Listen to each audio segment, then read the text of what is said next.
छत पर मिलने वाली लड़की।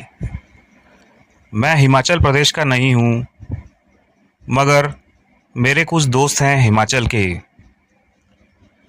उनमें से किसी ने फेसबुक पर कुछ दिन पहले इन हिमाचल पर कोई आर्टिकल लिंक किया था, जिसका टाइटल डरावना था। जिज्ञासावश मैंने क्लिक किया, क्योंकि यह भूत पर आधारित कहानी थी।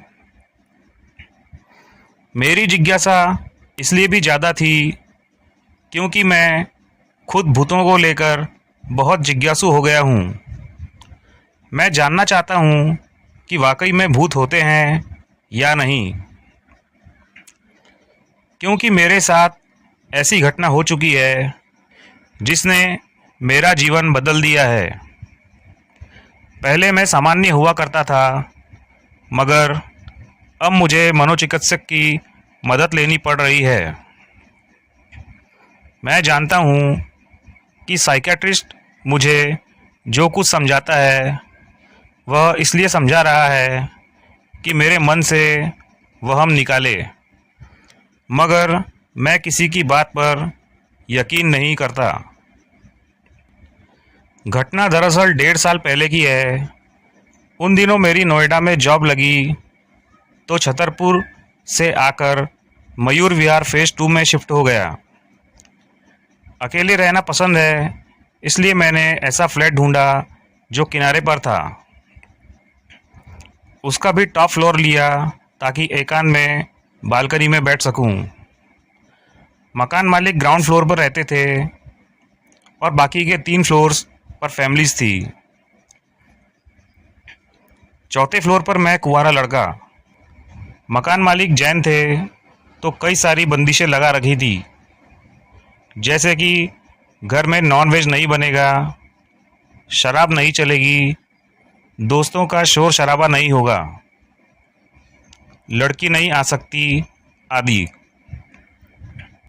मैंने भी यह शर्तें मान ली, क्योंकि ब्राह्मण परिवार में होने से मांस मदिरा से दूर रहा और कभी कोई लड़की गर्लफ्रेंड तो दूर, दोस्त तक नहीं बनी। दोस्तों का आना भी नामुमकिन सा था, क्योंकि अकेला रहना पसंद था मुझे। अकेले इसलिए रहना पसंद करता क्योंकि मैं अपनी दुनिया में रहता हूँ। मुझे किताबें पढ़ना पसंद है, डायरी लिखना पसंद है और खाली वक्त में म्यूज़िकल इंस्ट्रूमेंट प्ले किया करता हूँ। एड एजेंसी से जुड़ा हूँ, जो कंसेप्ट विजुअलाइज करने के लिए भी मुझे एकांत चाहिए होता है। तो इस घर में रहना मैंने शुरू किया। गर्मियाँ ख़त्म होने वाली थी और सर्दियों का मौसम दस्तक दे रहा था। मेरी आदत थी कि रात के अंधेरे में एकदम छत पर चला जाता, जहाँ पानी की टंकियाँ रखी थी। बीच में थोड़ी सी खाली जगह थी, वहाँ पर चटाई बिठाता और आसमान की तरफ देखता रहता। कभी संयोग अच्छा होता तो आसमान पर तारे भी दिख जाते। ऐसे लेटे लेटे ख्याली पुलाव बनाने में बड़ा मज़ा आता। एक दिन मैं ऐसे ही लेटा था। रात के करीब 12:30 बज रहे होंगे। मौसम में हल्की ठंडक होने लगी थी। तभी अचानक एक गर्म हवा का झोंका चेहरे से टकरा गया। मैं चौंका कि साला ये लू का थपेड़ा कहाँ से आ गया।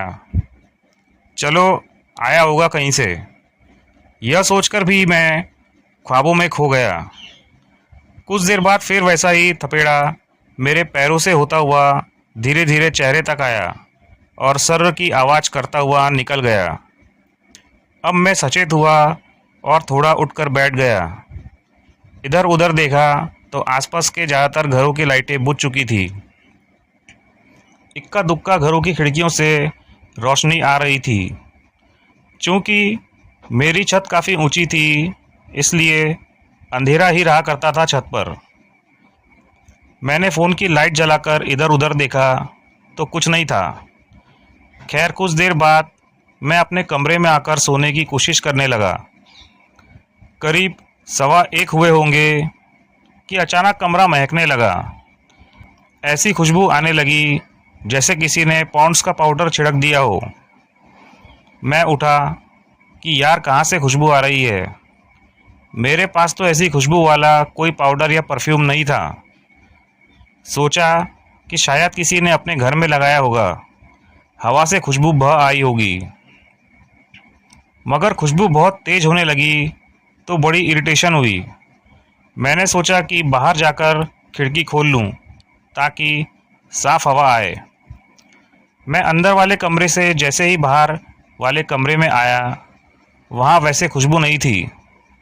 मैं फिर अंदर वाले कमरे में गया तो वहाँ पर वह खुशबू थी। यकीन मानिए, अभी तक मेरे मन में भूत प्रेत वाली या कोई डरावनी बात नहीं आई थी और मैं भूत प्रेत पर यकीन नहीं करता था। तो लाइट ऑन करके इधर उधर देखने लगा कि कोई शीशी वगैरह तो नहीं गिर गई। काफ़ी तलाशने के बाद कुछ नहीं मिला तो मैं सो गया।